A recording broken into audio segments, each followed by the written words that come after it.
Purna gadining carita jenang wadon kali sesundheran apuranta yen wonten lepat kawula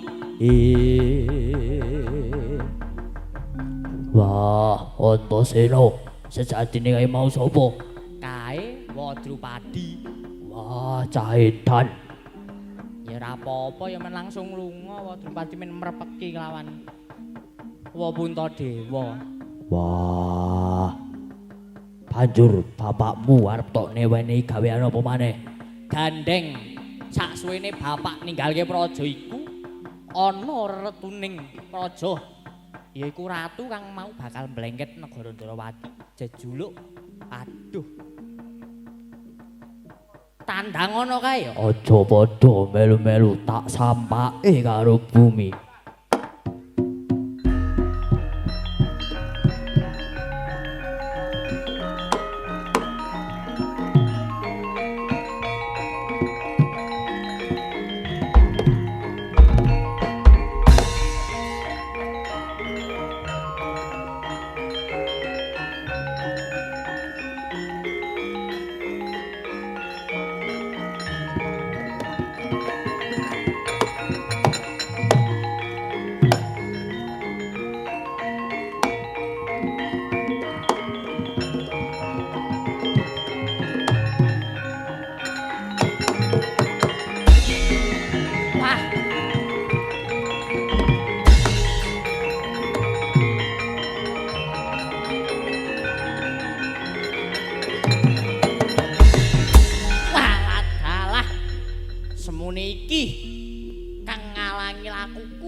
apa bener kowe saka Ndrawati?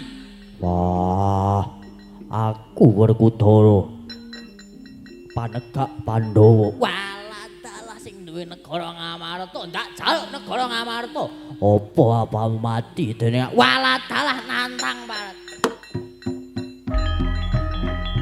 Hei, wah. Hei. Hei. Ah.